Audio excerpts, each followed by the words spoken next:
On behalf of the Boehner Stiefel Center for Brazilian Studies, thanks for watching the SDSU Brazilian Film Series. In October 2022, we're screening Stories Our Cinema Did Not Tell by Fernanda Pessoa. The documentary looks at the memory of the Brazilian dictatorship through edited clips of porno chanchada films from the 1970s. The porno chanchada was an erotic genre film that was the most popular and the most produced during the 70s.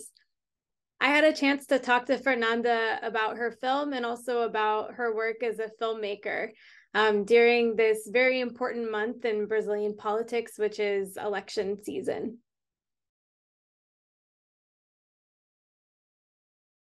Você primeiro pode falar um pouco sobre o gênero da porno chanchada para quem talvez esteja aprendendo sobre os filmes pela primeira vez e como era que existia um gênero assim em plena ditadura e no contexto da censura institucionalizada? Sim. A pornochanchada, é importante dizer que o termo pornochanchada não foi um termo ou um movimento que os próprios cineastas se autodenominaram cineastas da pornochanchada, né? Não foi um termo que foi inventado pelos cineastas, foi um termo que foi feito pela crítica, pela teoria, né? Por quem estava vendo os filmes e analisando esses filmes. Então criaram esse termo pornochanchada, que é um termo pejorativo, né, juntando o prefixo pornô com chanchada, né? O pornô para dizer que são filmes eróticos, que tem um forte elemento erótico. É importante dizer que não são filmes de sexo explícito, né? Não é filme pornô, apesar de ter o pornô na palavra. São filmes que a gente chamaria de softcore, né? São filmes que têm simulação de sexo, nudez, mas não são os filmes de sexo explícito que vão começar nos anos 80 no Brasil, né? Os primeiros filmes de pornô mesmo no Brasil chegam em 82.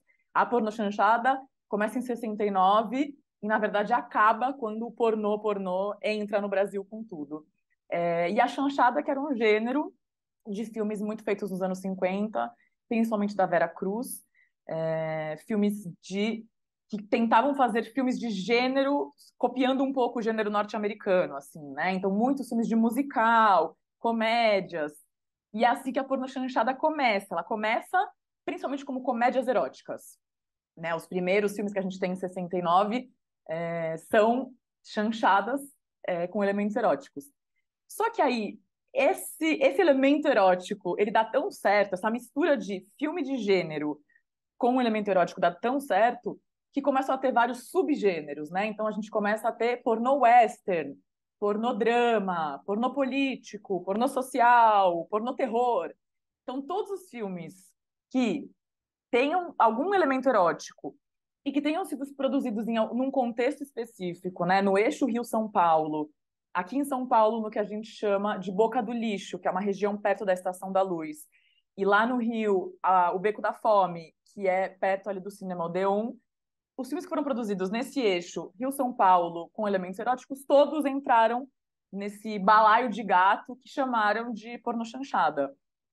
E para os cineastas isso era muito ruim, na verdade, né? Porque a partir do momento que você fazia um filme e era colocado como pornochanchada, ele não precisava ser levado a sério, né? É um filme que ele não precisa de uma reflexão maior. Então, foi um gênero muito visto como despolitizado, alienante. Muita gente acusou de ser um gênero amigo da ditadura, né? Que ajudava a manter o sistema da ditadura, justamente porque alienava as pessoas. E não é bem assim. Acho que justamente quando a gente analisa os documentos da censura, a gente vê que esses filmes eles foram muito censurados. Mas a censura que esses filmes passavam, ela era moral e não política, né? Então a gente vai ter muita cena de, por exemplo, urinando na rua. A censura odeia cenas em que tem pessoas urinando na rua, porque eles têm esse viés moralizante, educador da censura, né? Então eles acham que se um filme mostra pessoas urinando na rua, o povo brasileiro vai achar que pode e vai lá e vai fazer também. Então, é isso que a gente percebe, assim, né, nos documentos da censura. Muitos filmes tinham muitos cortes e por isso eram quase proibidos. E aí começava toda uma burocracia do produtor tentar negociar, porque a pior coisa que pode acontecer é um filme estar pronto, ter gastado um dinheiro e não poder ser exibido, né, não poder ter retorno financeiro. E aí eles geralmente conseguiam, com aquele jeitinho brasileiro, conversar, trocar uma cena aqui, fazer um corte ali e liberar o filme. E aí o que é muito curioso, que foi o que me chamou muita atenção nessa relação da pornochanchada e da ditadura, é que a pornochanchada ela surge em 69, como eu falei, né?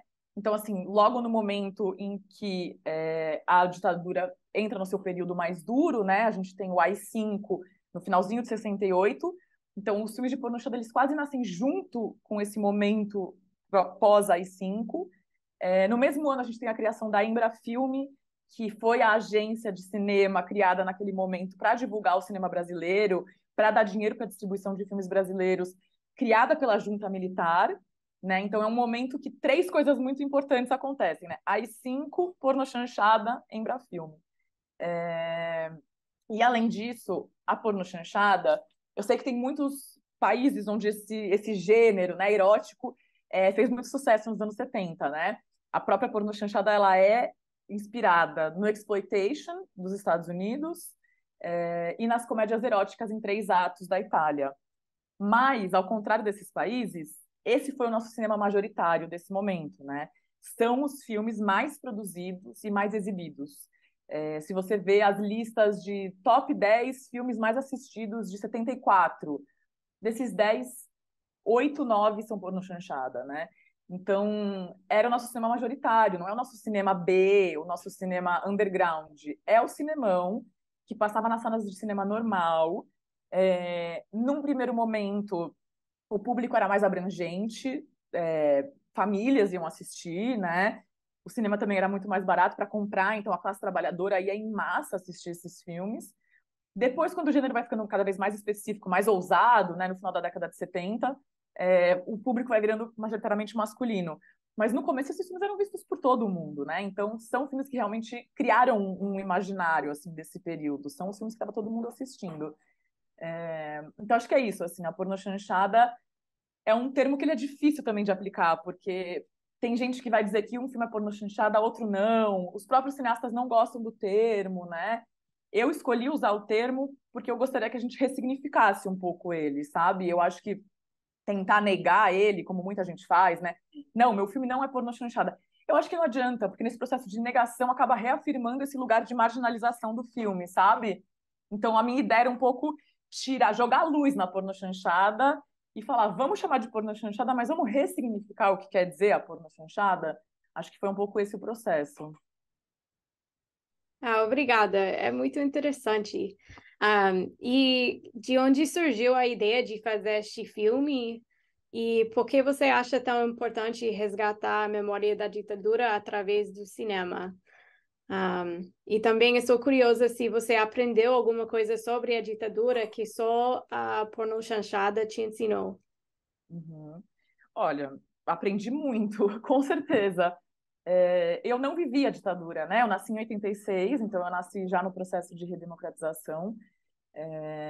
Sempre me interessou muito estudar esse período, mas eu acho que os filmes de pornochanchada, eles me mostraram, me ensinaram muita coisa sobre a ditadura, mas sobre o meu país também, sabe? Acho que quando o Bolsonaro foi eleito em 2018, tava todo mundo muito surpreso, né? Mas como assim? E para mim não era horrível, mas não era uma surpresa tão grande, porque tá tudo ali, né? Tudo que a gente não lidou, todas as questões que ficaram ali por debaixo dos panos estavam saindo à tona de novo. E eu acho que a pornochanchada, ela revela muito isso, assim, ela revela muito desse lado do Brasil que a gente tenta não ver, né?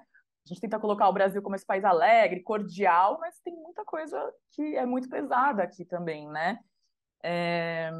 A ideia do filme ela surge porque quando eu estava me formando em cinema na FAP, eu trabalhava na filmoteca da FAP, e lá tinha um acervo de fotografias do cinema brasileiro. E eu catalogava essas fotografias. E essas fotografias, elas vinham basicamente do acervo do Máximo Barro, que foi um dos fundadores do curso de cinema da FAP e um montador de vários filmes da Boca do Lixo. Montou várias pornochanchadas da Boca do Lixo aqui em São Paulo. Então, muitas dessas fotos, pôsteres, cards dos filmes eram de filmes da pornochanchada. E aí eu percebi que eu não conhecia nada sobre isso, né? Eu olhava aquilo e falava, não sei quem é essa pessoa. E era o Davi Cardoso, assim, né? Que é o rei da pornochanchada. Carlo Mossi, Helena Ramos. Eu olhava aquelas pessoas, eu não sabia. Na faculdade de cinema a gente passava muito rápido pela pornochanchada, né? Uma aula, mostra um filme para mostrar que é ruim mesmo e não precisa olhar, então acabou. Só que eu tinha que assistir os filmes para descobrir da onde vinha aquela foto, quem era aquele ator, né? Tinha que ler sobre os filmes, assistir eles. E a gente tinha um acervo desses filmes, assim, né? Umas cópias não tão boas, mas a gente tinha. E aí eu assisti um filme específico, que acho que foi o filme que me deu o gatilho mesmo para começar o Histórias. É um filme que se chama E Agora José, né? Como poema. Subtítulo: A Tortura do Sexo. E aí esse título para mim já condensa muito do que é a pornochanchada, assim, né? Tem essa coisa muito interessante, tem um lado político, tem um lado histórico, mas tem essa erotização da tortura, mas tem essa coisa muito complexa, né? E aí esse filme ele tem uma cena que todo mundo já deve ter visto, uma imagem clássica da ditadura, né, que representa muita coisa, que é a morte do Vladimir Herzog, né? Aquela foto dele pendurado na janela com a gravata. E esse filme tem essa reencenação, né? Assim, mesmo, é aquilo. Apesar dele ter a versão oficial da ditadura que diz que ele se matou, né? Não é a versão que a gente sabe dos fatos que ele foi torturado e morreu na tortura. É... E aí, quando eu vi esse filme, eu fiquei muito impressionada, porque é um filme de 79. Falei, como que em 79 a gente tem um filme fazendo isso, que passa pela censura e ninguém fala sobre esse filme?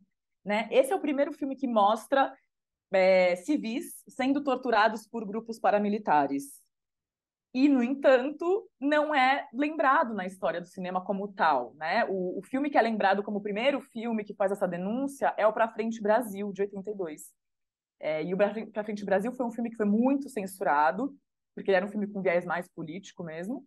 E o E Agora José, por ser um pornô político, passou, né? Então ele não foi tão censurado, não foi analisado como um filme político, foi analisado como um WIP, que é o Women in Prison, que é um outro subgênero que a gente adaptou aí dos Estados Unidos, do exploitation norte-americano. E aí ele passou, né? Então esse filme ficou na minha cabeça, aquilo ficou na minha cabeça. E aí eu fiquei com isso uns 2 anos na cabeça, fui fazer meu mestrado na Sorbonne Nouvelle, em Paris, e aí eu estudei com a Nicole Brenes, que é uma teórica francesa, e ela dava uma aula sobre a reutilização de imagens no cinema experimental.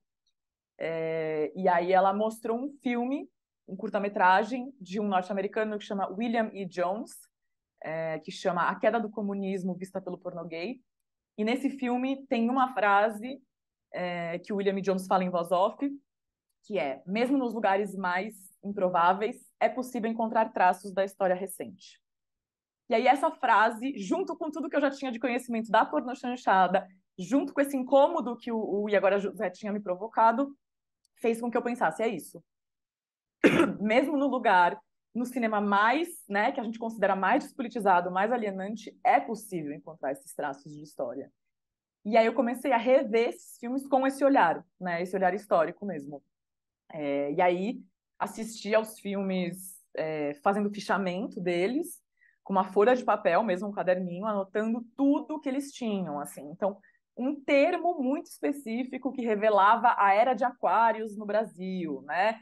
A revolução sexual chegando no Brasil, um cartaz da Mobral, referências ao milagre econômico, referências ao êxodo rural muito típico desse momento, cenas de polícia, de abuso de poder por parte da polícia, termos como anistia, que começa a aparecer em vários filmes de forma irônica, né? Então, tudo isso eu ia anotando, e aí assisti uns 150 filmes de pornochanchada, bastante. Mas eu fiz um levantamento, na verdade, antes de começar a ir atrás dos filmes, eu fiz um levantamento de todos os filmes que poderiam ser pornochanchada. Eu levantei cerca de 300, e eu achei 150.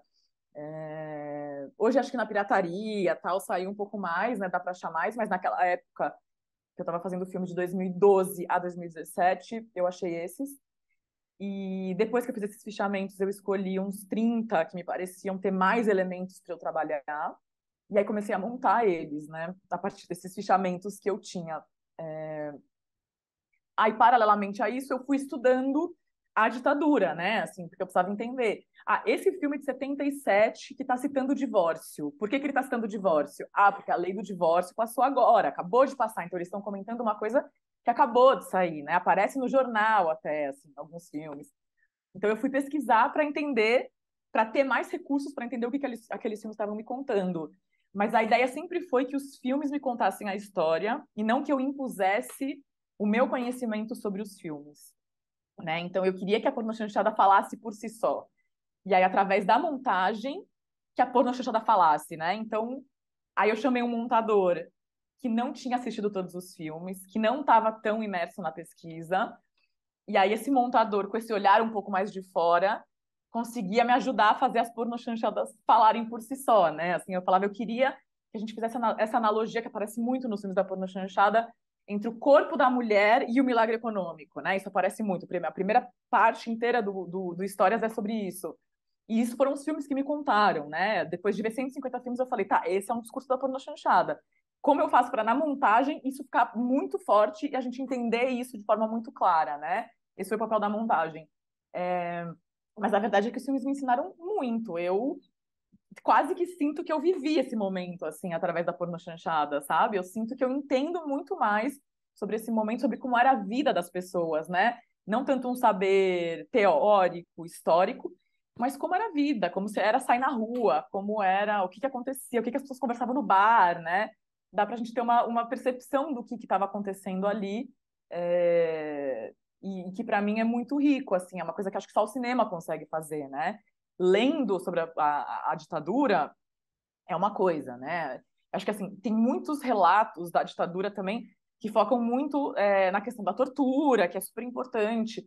Mas eu sentia muita falta de um relato de como era a vida, tá? Mas e como a classe trabalhadora vivia, como as mulheres viviam, né? Como era isso, assim, né? Como esses trabalhadores estavam vindo para a cidade grande, é, viviam, como isso acontecia. E eu acho que esses filmes me revelaram muito, assim, isso, esse aspecto social mesmo, da vida do dia a dia. E o filme foi lançado em 2017, é um momento quando a memória da ditadura está surgindo, principalmente depois da evocação do torturador que Bolsonaro fez durante o golpe Uhum. da Dilma. É, E aí eu pergunto como está, ou como foi, ou como ainda está a recepção do filme neste contexto, porque em 2012, quando você começou, o momento era era outra coisa. outro. Era o primeiro governo da Dilma ainda, né? A gente não podia nem imaginar o que ia acontecer. É muito curioso, porque eu, eu acho que o filme ele muda em contato com o presente. Cada vez que ele é relançado, reexibido, entra numa nova plataforma de streaming, parece que ele está sempre falando do momento presente, assim, né? É muito curioso isso. E a Nicole Brenes, ela falava uma coisa super bonita, assim, que o filme de arquivo, ele prevê o futuro. Ele é visionário, né? Porque quando você olha para o passado, você consegue ver o que vai acontecer no futuro, né? Então, eu acho super bonito pensar nisso. E para mim isso era muito abstrato quando eu comecei a fazer o Histórias, né? Eu achava que eu estava fazendo uma coisa assim. 2014 a gente vai ter aniversário, né, do golpe de 64. É um filme que vai falar sobre isso. Eu queria que o filme saísse em 2014, mas imagina, demorou bem mais. E aí as coisas foram acontecendo e a realidade foi entrando em contato com isso. E eu não mudei nada do filme a partir do que estava acontecendo, mas parecia que o filme era sobre aquilo, né? Assim, eu no dia da votação do impeachment, que na verdade é isso, é um golpe institucional, que o Bolsonaro estava lá falando daqueles absurdos, eu estava montando o filme, eu estava com a TV do meu lado e estava com a timeline do filme aberta, porque a gente estava resolvendo alguma coisa de cartela, de tipografia, então eu estava com o filme aberto. E aquilo era absurdo, assim, né? Parecia que eu tava. Que aquilo, aquela votação era uma cena do meu filme, assim, né? Parecia que aqueles políticos estavam falando sobre aquilo, assim, parecia que eles estavam nos anos 70 defendendo a tradição família e propriedade.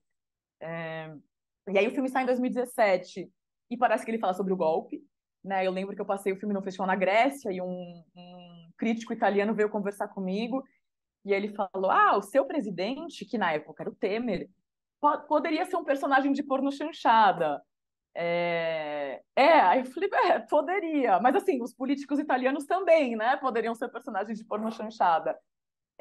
Aí o filme, ele é lançado em cinemas em agosto de 2018, então durante a campanha eleitoral em que o Bolsonaro vai ser eleito, né? Então esse foi um momento muito tenso, assim, pro filme, porque o filme foi lançado, saiu em muitos lugares e foi bem, né? Assim, até que teve uma bilheteria legal para um filme tão experimental.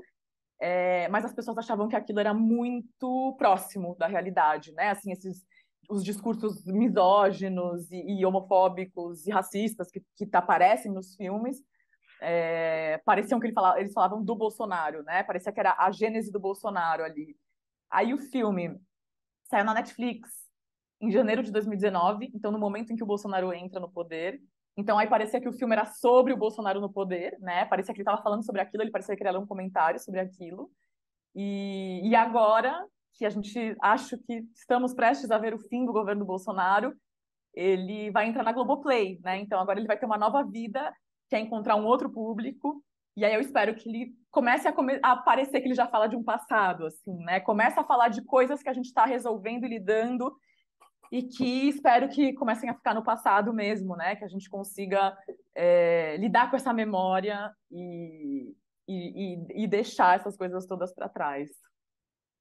Ah, isso é incrível.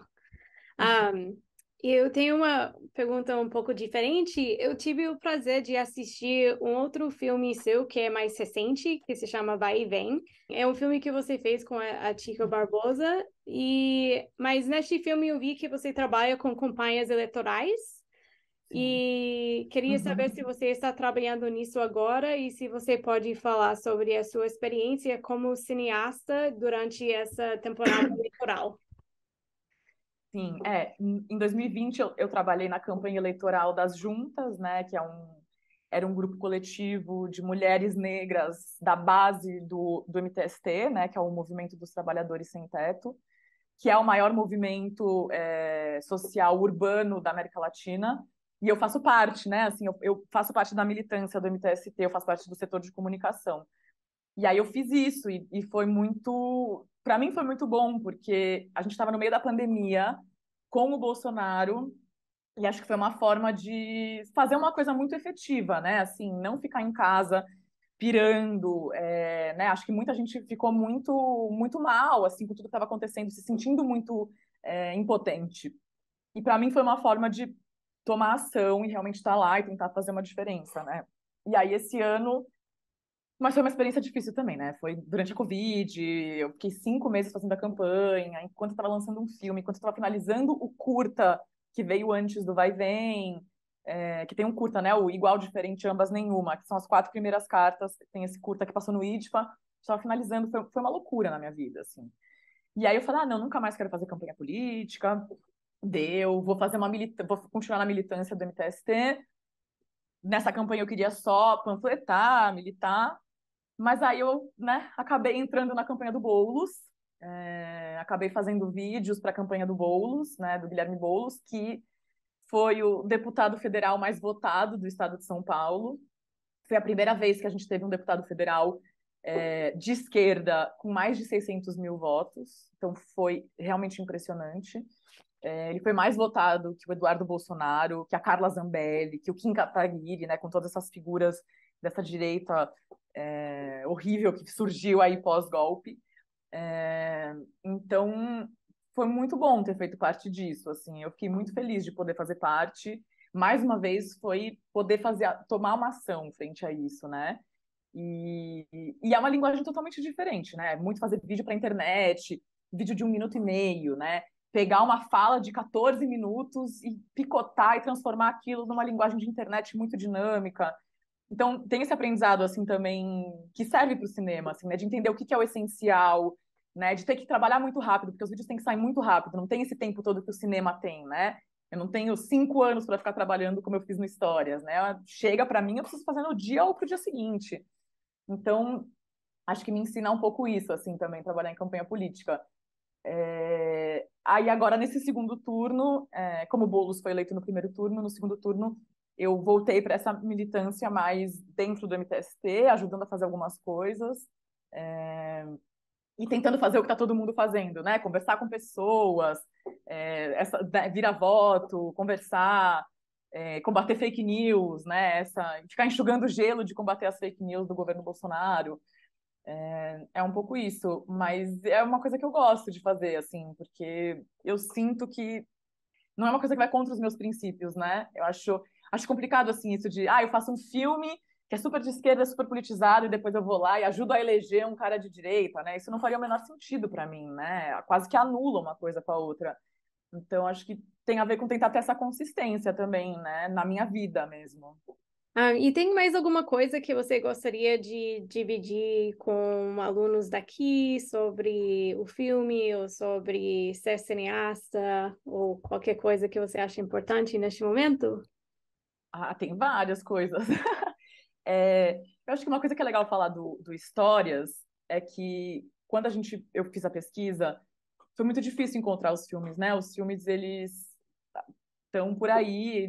Aqui no Brasil, a gente não tem exatamente uma lei de direitos autorais, então, às vezes, o direito autoral está com o produtor, está com a família do diretor, está com outra pessoa, ninguém sabe onde estão as cópias.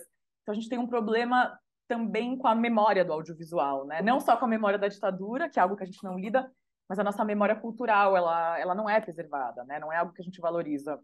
E a gente vê isso com a situação da Cinemateca Brasileira, né? A Cinemateca Brasileira estava em crise desde 2013, e a gente tem um agravamento absurdo da crise com o Temer e agora com o Bolsonaro, né? A Cinemateca pegou fogo, não faz muito tempo, a gente não sabe exatamente tudo que foi perdido, e esse projeto de apagamento da nossa cultura tem uma razão de ser também, né? Não é à toa que a primeira coisa que o Bolsonaro ataca é a cultura, é a memória, é a história, né? Bota uma pessoa de confiança dele para cuidar do Arquivo Nacional, bota uma pessoa de confiança dele, o Mário Frias, para ser o secretário da Cultura, enfim, tudo isso é projeto, né? Assim, então, trabalhar com a memória do cinema é se deparar com isso também, né? Então, desses 30 filmes que eu usei, tinham vários que estavam em boas condições, que foram restaurados, mas tinham muitos que não tem mais cópia boa, né? Tinham muitos que, assim, eu achei uma cópia que alguém copiou do Canal Brasil num VHS e jogou no YouTube,